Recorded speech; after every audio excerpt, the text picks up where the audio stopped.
Hala, handa na BBM bagong pangako kay BP Sara.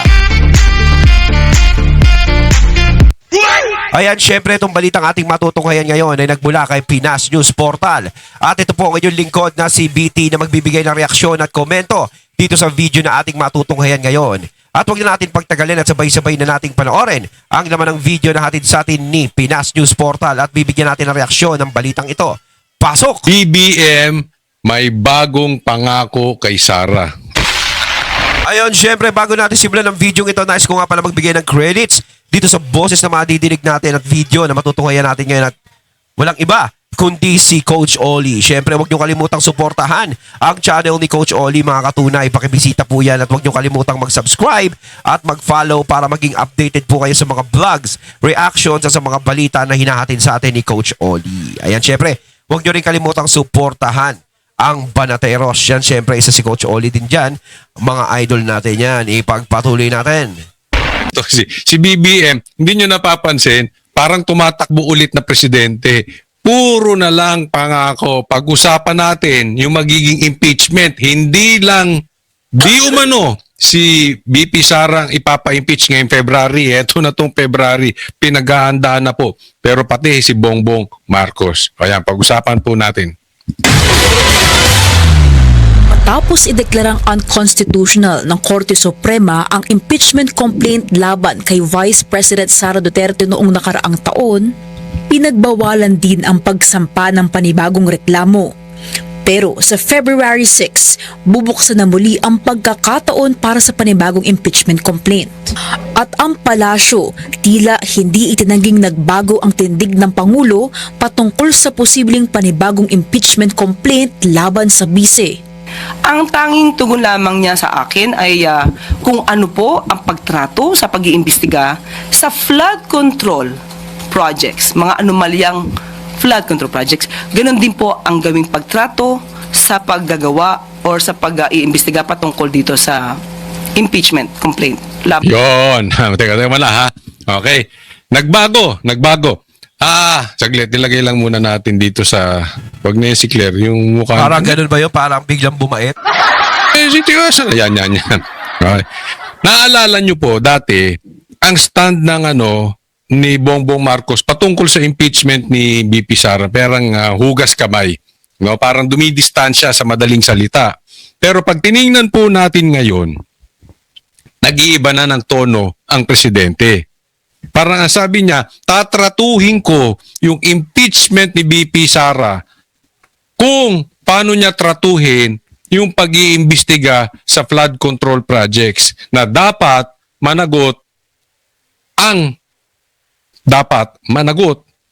o yung sangkot di umano sa nakawan sa ghost projects ay managot. Parang ganon, di ba? So nag-iba na. Dati dumidistansya siya. Ngayon, managot na ang dapat managot. Okay. So, ikinukumpara etong ghost projects kung paano niya tinatrabaho at saka itong impeachment ni BP Sara. So, sa madaling salita, may bago na namang pangako si Bongbong Marcos kay Sara. Ano yun? Ha? Ano sa tingin nyo ang bagong pangako ni Bongbong Marcos kay Sara? Hidden po ito. Ha? Hidden to. Maaaring may pag-uusap si Bongbong Marcos at saka si BP Sara. O, hindi natin alam. Pero ito nangangahulugan dyan. Ha? Si Bongbong Marcos pagtatakpan si BP Sara. Uy, grabe. Paano naman? Saan mo naman nakuha yung balita na yan? Kay Claire Castro. Pangako niya yan kay BP Sara. Bagong pangako. Pagtatakpan ni BBM si BP Sara. Parang yung nangyari sa flood control project. Para nagigets ko na. Ganyan. Yung mga sinasabi ng tao sa mga chismis-chismis sa gilid-gilid. Kaya walang nananagot kasi pinagtatakpan. So parang ang nangyari, tatratuhin ko ang impeachment ni Sara Duterte na parang sa flood control project. Di ba sa flood control? Kita nyo naman ngayon sino ba yung nanagot? Yung mga mukhang nagpapataya lang ng weteng. Pero yung mga big fish, talagang yung mga pinuno talaga is hindi talaga nananagot. So sinasabi ng mga tao is parang napapagtakpan. So ito yung sinasabi ni Coach Oli ngayon. Posible na si BP Sara ay mapagtakpan, parang gano'n. Parang hindi ma-impeach, hindi pumayag si BBM na ma-impeach si BP Sara? Parang ganun ba yan? Aba, eh di mas mainam. O, hindi yung dating pangakong napako ha. Ngayon po yung pangako. Bakit? Paano ko nasabi?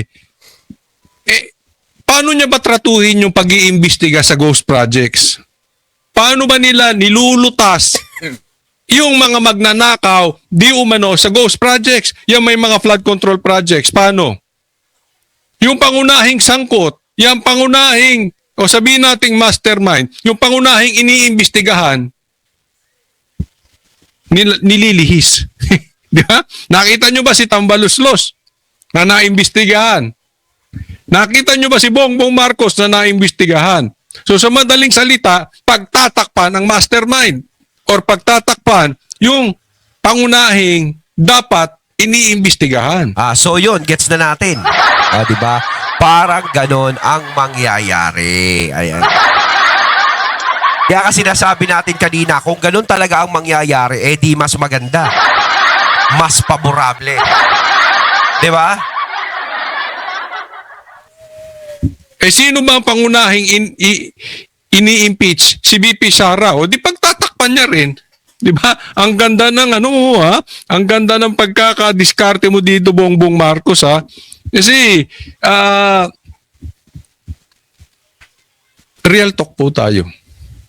Ha? Kidding aside, real talk. Pasado ba sa inyo? Ilagay nyo dyan sa comment section. Pasado ba sa inyo ang trabaho ni Bongbong Marcos para malutas at mapanagot ang dapat mapanagot sa flood control projects? Ilang buwan na po yan, may nangyayari ba? Ang pangako niya, walang Merry Christmas. Itong mga lintik na itong magnanakaw. Walang Merry Christmas. Ayun nga eh. Walang Merry Christmas. Eh wala naman talagang nag-Merry Christmas sa kulungan eh. So ang mga nag-Merry Christmas lang talaga, yung mga sinasabi natin na mga asungot-asungot lang. Yung mga meron lang. 'Di ba? Pero yung mga main, kita nyo naman, mga kumakain ng hamon yan, kumakain ng lechon, nagpa-party-party pa. Oh. Kita nyo nga ngayon, magcha-Chinese New Year na, di ba? Hanggang ngayon, hindi pa sila nakukulong eh. Di ba? Oh. Baka mamaya sa susunod, lahat ng mga sangkot sa flood control project, hindi na kayo makakapag-Chinese New Year. Baka susunod ganyan, ha? Oh, ang pangako niya, maraming makukulong. Marami bang nakulong? May big fish bang nakulong? Wala. Oh, kung ikukumpara niya yung impeachment ni BP Sara doon, parang sinasabi kakampihan niya si BP Sara. Hindi ko sinasabi na guilty si BP Sara doon sa kanyang paratang sa kanya patungkol dito sa impeachment. Ang punto ko lang dito, yung pangunahing kumbaga sa yung main actor o yung main actress o yung pangunahing iniimbestigahan o pangunahing na-impeach, walang nangyari, di ba? Walang mangyari. Tsaka si BP Sara lang naman talaga ang main subject nila sa impeachment eh. Po ang gawing pagtrato sa paggagawa or sa pag-iimbestiga patungkol dito sa impeachment complaint laban kay BP Sara. Pero nung una po kasi sinasabi niya, hindi yan makakatulong sa ordinaryong Pilipino. Hindi pa siguro nakikita kung gaano kalawak ang maaari naging issue noon. Paliwanag ni Yusek Castro, layo ng Pangulo na managot ang mga dapat na managot at igagalang daw nito ang reklamo laban sa bise at ang proseso nito batay sa mga ebidensyang mailalatag. Humanda ka, Bongbong Marcos. Maniwala ka. Humanda ka. Makukulong ka. Pakin mo, no? Sinasabi, no? Handang pakinggan yung mga nagre-reklamo kay BP Sara. Sino ba mga nagre-reklamo? Sino lang ba yan? Yung mga galit kay BP Sara, yung mga nakaupo. Pero sa taong bayan, wala naman nagre-reklamo. Kasi alam nyo kung si BP Sara gustong ma-impeach ng mga tao, hanggang ngayon yung mga tao nagwawala dyan sa Luneta. Yung mga tao nagwawala sa EDSA.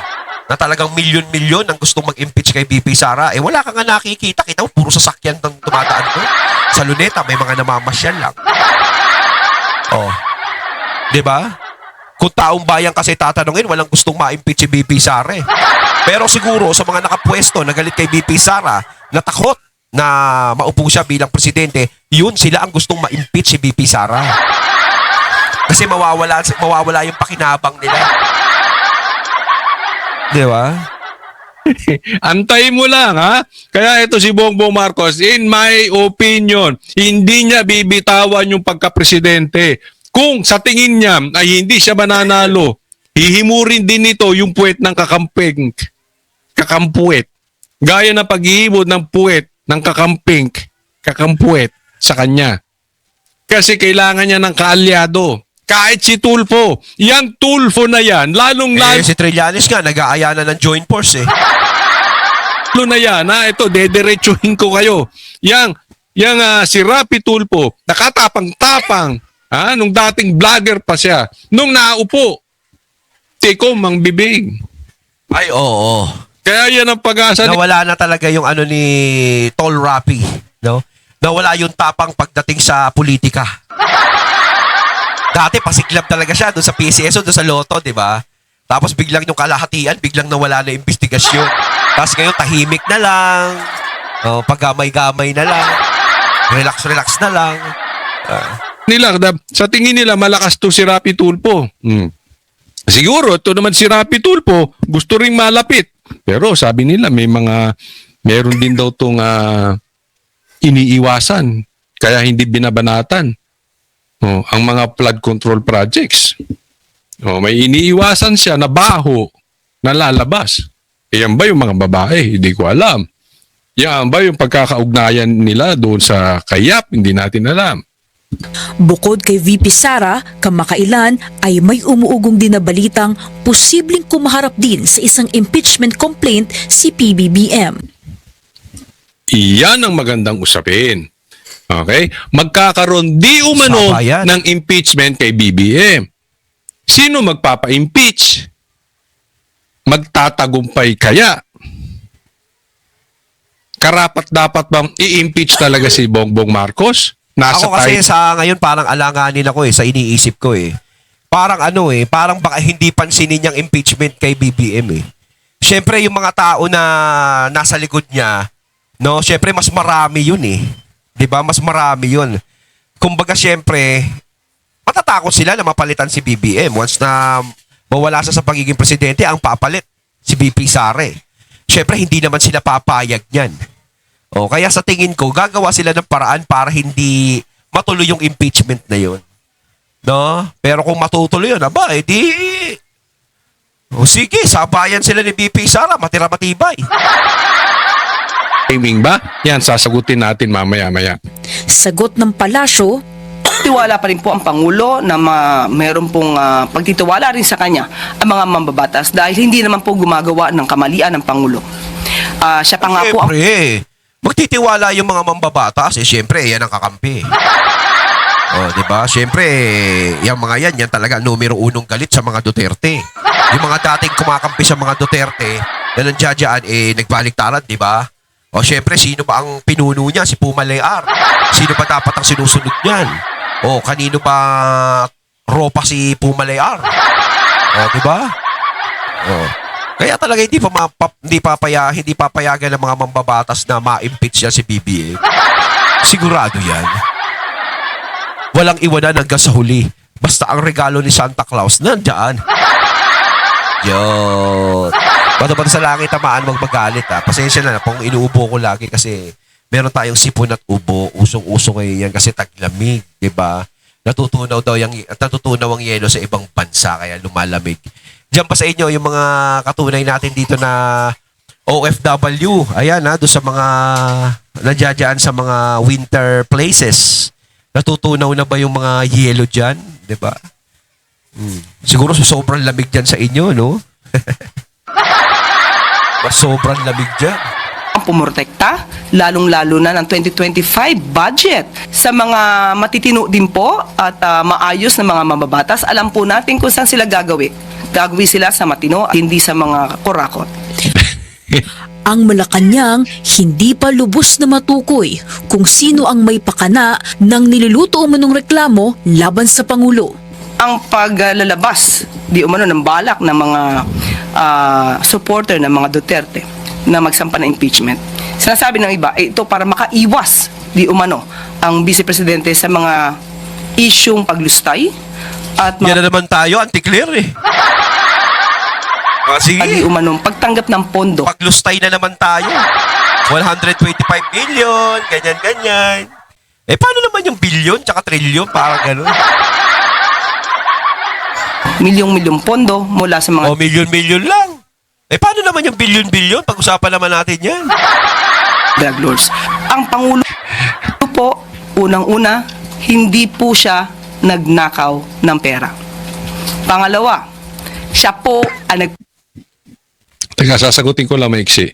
Sabi daw, ang Pangulo daw ay hindi nagnakaw ng pera. Paano mo naman nasabi, Claire? Yung tulay nga ninakaw niya eh. 2 tulay na po ang ninakaw niya sa Duterte. Oo. Yung una, hindi naman sa kanya siya nagsimula nun. Si Sara, eto na naman pangalawa. Nasimulan din ng Duterte. Oo. Tapos po, sasampa siya ron, aangkinin niya. Ganyan po katindi magnakaw yun si Bongbong Marcos. Yung isang very, very obvious na hindi dapat para sa kanya, kinuhan niya. Yung pa kayang perang Hindi, Coach Oli, tinapos lang daw. Sayang to kasi nakatenga. nakatago. Yung pa kayang confidential funds dito, hindi niya nanakawin. Puwe! Pangalawa, siya po ang nagpapaimbestiga sa mga maaanumalyang flood control projects at maaaring naging sanhi ng korupsyon. Ngayon, bakit niya pag-iimbestagahan? Ilang beses ko na po na-explain yan. Kaya lang naman niya pinaimbestigahan Kaya lang naman pinaimbestigahan yan kasi nagbaha. Pero kung hindi nagbaha, walang investigasyon yan. O, pupusta ako. O, diba? O, syempre, ang daming naapektuhan nung naglubugan. Syempre, nagsalita ka ba naman, 5,500 na flood control project ang yung flood control gate ang nagawa. Tapos biglang lumubog ang Pilipinas. Diba? Lumubog ang Maynilaan. O, syempre, hanapin nyo. Nasaan yung pangakong 5,000 na flood control project na yan? O, yun. Nabisto. O, kung hindi pa tayo nabisto, walang investigasyong mangyayari. Ay, nako. short, nangangamoy na. Pangatlo, wala po siyang Mary Grace Piatos. Yon, teka muna, mapunta tayo dyan. Ito na. Ako napapatanong lang talaga ha. Impeachment na di umano, ito yung nanggagaling sa mga Duterte. Mga pro-Duterte. I really don't think so. No? Ang balita ko dyan, galing ito sa Makabayan Block. Alam naman natin, ang Makabayan Block, galit na galit kay BP Sara. Oh. At hindi ito sa tingin ko galing sa mga Duterte dahil alam nila hindi ito magtatagumpay ngayong panahon. Oo, ngayong panahon na to. Bongbong Oo, Marcos. totoo yan. Kasi nga, hawak nila ang kamera. Oo. So, kahit anong impeachment mo kay Bongbong Marcos, Hindi talaga papansinin niya. hindi rin magtatagumpay sa kamera. Oo. Diba? Karamihan dyan, hawak sa liig ng kanyang pinsan. So, pag tinignan di po po natin pala, talaga, hindi po yan ang magiging strategy ng DDS. Malayo po. Oo. Long shot Tsaka yan alam ng mga DDS yan, tama si Coach Oli doon. pinagsasabi ni Claire. Kaya nga nagtataka ako, etong si Claire, parang walang alam patungkol kay Marcos. Pag-uusapan yung amo niya, wala siyang alam.